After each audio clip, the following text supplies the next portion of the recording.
నమస్తే. నేను మీ కుప్ప పద్మిని. ఇన్నాళ్ళు మీ సపోర్ట్‌ని నాకందిస్తూ, మీ ప్రేమని నాకందిస్తున్న ప్రతి ఒక్కరికి కృతజ్ఞతలు. ఇప్పుడు చూడబోతున్న ఈ వీడియో కూడా ఖచ్చితంగా మీకు ఉపయోగపడుతుంది. లైక్, షేర్ అండ్ సబ్స్క్రైబ్ చేసి మీ ఇష్టాన్ని, అలాగే మీ సపోర్ట్‌ని నాకందించండి. అలాగే ఈ వీడియో పట్ల మీ అభిప్రాయాన్ని కామెంట్ సెక్షన్‌లో కామెంట్ చేసి నాకు తెలియజేయండి. నమస్తే. నమస్తే. Welcome to our channel. నేను పద్మిని. ప్రస్తుతం మనతో పాటు ప్రముఖ ఆధ్యాత్మికవేత్త, వాస్తు జ్యోతిష పండితులు, లలిత ఉపాసకులు, వాస్తు జ్యోతిష శిక్షణ నిపుణులు బ్రహ్మశ్రీ నానాజీ పట్నాయక్ గారు మనతో పాటు ఉన్నారు. మాట్లాడదాం. నమస్కారం అండి. శ్రీమాత్రే నమః. సరే, రేపు బుధవారం చవితి తిథి కలయికతో వస్తోంది. ఫాల్గుణ మాసంలో వచ్చేటటువంటి శుక్లపక్ష చవితిని చాలా విశేషంగా వినియోగించుకుంటారు అని చదవటం జరిగింది. మాస వినాయక చవితిగా కూడా చేసుకుంటారు అని చెప్పి. అసలు ఏంటి ఈ చవితికి ఉన్నటువంటి విశేషం? ఎలా రేపటి రోజున వినియోగించుకోవచ్చు?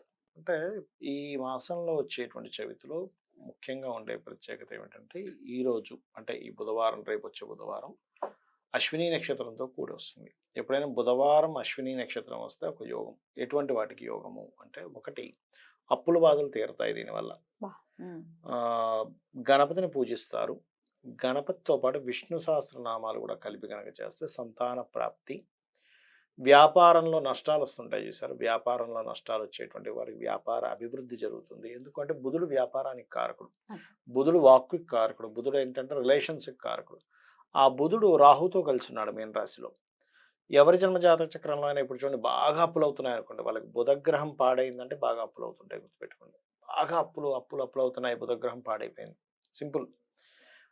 అన్నిటికంటే డేంజర్ గ్రహం అది చెప్పాలంటే. బుద్ధి కదా, అయ్యో బుద్ధి కదా. బాగుందా దానంత అద్భుతం లేదు, పాడైందా దానంత ఇబ్బంది ఇంకోటి ఇవ్వదు. చాలా మేజర్ వాక్కుతోనే కదా. ఇప్పుడు ఒక ఒక స్పీచ్ ఇచ్చేటంటే ఒక మంచి రాజకీయ నాయకుడు రాజ్యాన్ని వెళ్తాడు, అదే స్పీచ్ సరిగ్గా ఇవ్వకపోతే కోల్పోతాడు. అంటే ఎంత బలం ఉంది చూడండి స్పీచ్ కి. మీరు చెప్పే మాట బట్టి ఉంటుంది. చేయడం సంగతి తర్వాత, చేయడం కూడా చూస్తారు తర్వాత ప్రజలు, కానీ చెప్పే మాటను పట్టుకుంటారు కదా ఫస్ట్. అందుకని వాక్కుకి కారకుడు. అందుకే జాతచక్రంలో జ్యోతిష్ శాస్త్రంలో 3, 6 ఆధిపత్యం ఉంది బుధుడికి. 3 అంటే కమ్యూనికేషన్స్, బంధువులు, మీ ప్రయత్నాలు. 6 అంటే మీ పూర్వజన్మ కర్మ అన్నమాట. 6 అది బుధుడి ద్వారా వస్తుంది.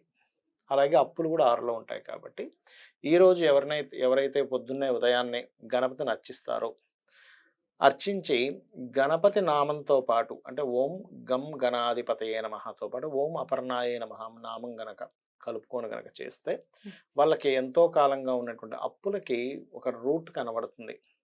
ఎప్పుడు కూడా చాలా మంది ఏమనుకుంటారంటే, ఇలా మంత్రం చేయగానే అప్పు తీరిపోద్ది అనుకుంటారు. కాదు, అప్పు అలా ఎలా తీరిపోద్దండి? మనం ఏమైనా ఆదిశంకరాచార్యుల వారు ఇలా అదేది చదవగానే అమ్మవారి పైనుంచి కురిపించడానికి ఆదిశంకరాచార్యుల వారి కంటే అది సాధ్యం. మనకు కూడా సాధ్యమే, అంత నమ్మకం ఉన్నప్పుడు. అంత సాధన చేస్తే మనకి సాధ్యమే. కాకపోతే ఇప్పుడు ఈ కలియుగంలో డైరెక్ట్ గా కనబడదు దేవత, ఇండైరెక్ట్ గా మనుష్య రూపేనే మనకి సహాయం అందిస్తూ ఉంటుంది. కనిపిస్తే ఇంకేం లేదు, నేను ఇది చేశాను ఏంటి, నా లెక్క ఏమిటి, ఆ రోజు ఆ పూజ చేశాను, ఈ రోజు ఈ వ్రతం చేశాను ఏదని అడుగుతారు. కాబట్టి ఏంటంటే ఈ రకంగా వస్తుంది. ఇంకోటి చర్మ వ్యాధులు ఉంటాయి చూసారా కొంతమందికి. చర్మ వ్యాధులు, నరాలకు సంబంధించిన ఇబ్బంది ఉన్నటువంటి వారు ఈ అశ్విని నక్షత్రంలో కనుక ఔషధం తెచ్చుకొని స్వామివారి ముందును పెట్టి అతని ప్రసాదంగా గనక ఎవరైతే క్రీమ్ అచ్యుతానంత గోవింద నామంతో గనక ఔషధ సేవనం చేస్తే కూడా హెల్త్ ఇష్యూస్ తగ్గుతాయి. ఎందుకంటే సహజంగా 6వ స్థానాధిపతి బుధుడయ్యాడు కదా. పూర్వజన్మ కర్మ ఫలితం బుధుడు ఇవ్వడము లేదా 6వ అధిపతి ఇవ్వడం జరుగుతుంది. ఎవరి జాతకంలో అయినా 6వ స్థానంలో ఉండే గ్రహం కానీ, 6వ అధిపతి కానీ, 6వ పోర్ట్ఫోలియో వచ్చే గ్రహమే ఇస్తుంది మీకు పూర్వజన్మ ఫలితాన్ని. అందుకే రుణ రోగ శత్రువులు అనుభవిస్తారంటారు. అంటే రుణం రూపంలో కానీ, రోగ రూపంలో కానీ, శత్రు రూపంలో కానీ. ఈ అనుభవం క్లియర్ అవ్వాలంటే ఎవరు ఈ కలియుగంలో ముఖ్యంగా గణపతి, చండి అంటూ ఉంటారు. అయితే దీంతో పాటు శాస్త్రంలో చెప్పింది ఏమిటి, సూర్య నమస్కారాలు చేసుకోవడం ద్వారా ఒకటి మనకు క్లియర్ అవుతుందని. మరియు విష్ణు సహస్రనామాలు, లలిత అమ్మవారు, లేకపోతే ఏదైనా ఆలయానికి వెళ్ళి మీరు అక్కడ సహాయం చేయడం, లేకపోతే అక్కడ ఏదైనా సేవ చేయడం ద్వారా పోతుంది అంటూ ఉంటారు. అయితే అవన్నీ ఒక ఎత్తు. అయితే ఇలా యోగాలు ఏర్పడుతుంటాయి. అశ్విని నక్షత్రము, బుధవారము, అందులో ముఖ్యంగా పాల్గొన మాసము, ఆ రోజు చవితి రావడము, ఇలా వచ్చినప్పుడు 2, 3 కలిసి వచ్చినప్పుడు ఏమవుద్దంటే మీరు చేసేటువంటి పూజకి ఫలితం అధికంగా ఉంటుంది. ఇందుకే అసలు ఎప్పుడు చేయమంటారు సార్ వినాయక అంటే మాస వినాయక చవితి కాబట్టి ఇది 12 o'clock ఆ టైంలో జనరల్ గా చేస్తాం. మధ్యాహ్నం పూట లేదా సాయంత్రం పూట చేయాలి. ఇప్పుడు ఎలా చేయమంటారు ఒకసారి? ఒకటేనమ్మా, సింపుల్. మీరు గనక మీ దగ్గర గణపతి ప్రతిమ ఉంది, గణపతి ప్రతిమని చేసి పెట్టుకోవచ్చు. ఉంటుందిగా లేదు, ప్రతి ఇంట్లో ప్రతిమ ఉంటుంది. లేదు, పసుపుతో చేసిన గణపతిని కూడా తయారు చేసుకుని పెట్టుకోవచ్చు. అయితే మట్టితో చేసుకునేది ఉంటుంది, పసుపుతో చేసుకుంటారు, లేకపోతే కొంతమంది ఫోటో పెట్టుకుంటారు. అవును సార్. పెట్టుకున్న తర్వాత చక్కగా ఆచమనం, దీపారాధన చేసుకుంటాం. మనందరికీ తెలుసు. పంచోపచారాలు చేయగలిగితే పంచోపచారాలు, గంధము, పుష్పము, అదేవిధంగా దీపారాధన, మన ఏదైనా నైవేద్యం పెట్టడము, ఇది కామన్ పంచోపచారాలు. లేదు షోడశోపచారాలు చేస్తానండి, లేదా 64 ఉపచారాలు చేస్తానండి, వాళ్ళకి తెలియడం వల్ల ఆధారపడి ఉంటుంది. అది వాళ్ళకున్న భక్తి మీద ఆధారపడి ఉంటుంది. అయితే ఇక్కడ శాస్త్రంలో చెప్పినటువంటిది ఏమిటి అంటే, ఏ పురాణం మీరు ముట్టుకున్నా అన్ని పురాణాలు చెప్పింది ఒకటే, భక్తితోనే సాధ్యము భగవంతుడి యొక్క అనుగ్రహం అనేటువంటిది. మీరు ఎన్ని ఉపచారాలు చేసినా మనసు అక్కడ లేదు, మీరు 100 ఉపచారాలు చేసినా వేస్టే. మనసు అక్కడ లేనప్పుడు ఒక ఉపచారం అంటే 100 ఉపచారాలు చేసిన వేస్టే. మనసు అక్కడ ఉంటే ఒక ఉపచారం చేసినా మీకు ఫలితం ఉంటుంది. ఇది ఫస్ట్ పట్టుకోవాలి మొట్టమొదటిగా. అది చేయాలి. చేసి ముఖ్యంగా ఈరోజు ఏదైనా ప్రసాదాన్ని గణపతి ఆలయంలో అక్కడ ఇచ్చి దాన్ని మరలా తీసుకుని అందరికి పంచితే కూడా మంచి ఫలితం ఉంటుంది. ఉండ్రాళ్ళు చేయొచ్చు, లేకపోతే ఏదైనా ఇప్పుడు పప్పులతో తయారు చేసినట్టు శనగపప్పుతో చేసిన పదార్థం ఏదైనా చేయొచ్చు. అందులో ప్రధానంగా ఏంటంటే పుస్తకాలు, ఏవైనా పుస్తకాలు లాంటివి ఉంటే పిల్లలకు పంచడం లాంటివి చేస్తే మంచిది. ఎందుకంటే బుధుడు నీచ స్థానంలో ఉన్నప్పుడు ఎప్పుడైనా మనం గనక ఈ బుధవారాలు వచ్చినప్పుడు చేసే పూజల్లో ముఖ్యంగా విష్ణు సహస్రనామ పుస్తకాలు పంచడం కానీ, లేకపోతే సహజంగా పిల్లలు వాడుకోవడానికి బుక్స్ ఉంటాయి. కొన్ని గవర్నమెంట్ స్కూల్స్లో వాళ్ళకి బుక్స్ కొనుక్కునే స్తోమత ఉండదు. అటువంటి వారికి పుస్తకాలు దానంగా ఇవ్వడం కానీ, లేనట్లయితే ఇంకొంతమందికి చెప్తుంటాం, మనం వింటుంటాం చూసారు, ఏంటి కమ్యూనికేషన్స్లో బాగా ఇబ్బంది వస్తుందండి అంటుంటారు. ఏం మాట్లాడినా తప్పు అవుతుందండి. అలాంటి వారు లలితా సహస్రనామాల్లో ఉండేటువంటి నామం ఏది, ఓం కర్పూర వీటికామోద సమాకర్ష దిగంతరాయ నమః, లేదా విష్ణు సహస్రనామాల్లోది ఓం నమో నారాయణాయ. ఈ రెండిట్లో ఏదైనా చేయొచ్చు.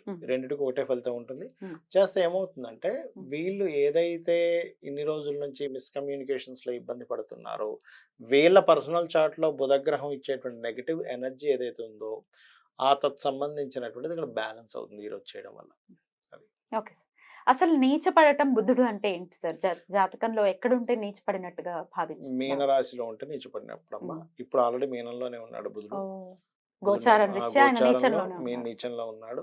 నీచంలో ఉన్నా అటువంటి ఫలితం ఇస్తుంది. రెండవది ఏమిటంటే బుధుడు గనక మీకు పాపగ్రహాల మధ్యనున్న అలాగే ఇస్తుంది ఫలితం. రాహు పాపగ్రహంతోనే కలిసి, అయితే రాహు మిత్రుడు చెప్పాలంటే బుధుడికి, శత్రువు కాదు.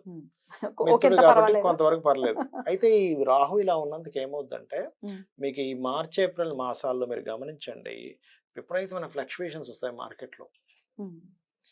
ఈ షేర్ మార్కెట్స్ చేస్తుంటారు, షేర్ మార్కెటింగ్ విషయంలో బాగా ఫ్లక్చువేషన్ వస్తుంది. అందుకని ఈ మార్చి ఏప్రిల్ మాసాల్లో కొత్తగా షేర్ మార్కెట్లో దిగే వాళ్ళు జాగ్రత్తగా ఉండాలి. అసలు వెళ్ళకపోతే చాలా మంచిది. ఆల్రెడీ బాగా ఎక్స్పీరియన్స్ ఉన్న వాళ్ళకి ఏంటంటే వాళ్ళు దీన్ని క్యాష్ చేసుకోగలుగుతారు. ఎందుకంటే ఈ నీచభంగ రాజయోగం కూడా ఉంది మధ్యలో కొంతకాలం, శుక్రుడు అక్కడికి వెళ్ళినందుకు. అంటే ఏమిటి, ఈ ఫ్లక్చువేషన్ లో ఒక్కొక్కసారి 20 రూపాయలు 100 రూపాయలు అవుద్ది. అంటే బాగా ఎక్స్పీరియన్స్ ఉన్న వాళ్ళు దాన్ని క్యాచ్ చేసుకోగలుగుతారు, ఎక్స్పీరియన్స్ లేని వాళ్ళు విపరీతంగా పోగొట్టుకుంటారు. ఈ బుధుడు విపరీతమైన ఫ్లక్చువేషన్స్ గురైనందుకు. ఎందుకంటే శనికుజుల కలయిక ఉంది ఈ 2 నెలల్లో, దాంతో పాటు బుధుడు నీచంలో ఉన్నాడు. ఈ కాంబినేషన్స్ వల్ల ఇటువంటి రిజల్ట్స్ వస్తాయి. గోచారం అమ్మో, వాతావరణాన్ని చాలా కంట్రోల్ చేస్తుంది బయట ఉండే సిచ్యువేషన్స్. గోచారం అది సో చేసుకోవాలి. ముఖ్యంగా రోజుల్ని మనం వినియోగించుకుంటే తద్వారా డెఫినెట్ గా సమస్య నుంచి బయటపడటం అనేది సాధ్యపడుతుంది. చాలా అద్భుతంగా మాకు తెలియజేసినందుకు కృతజ్ఞతలు సార్. నమస్కారం. శ్రీమాత్రే నమః.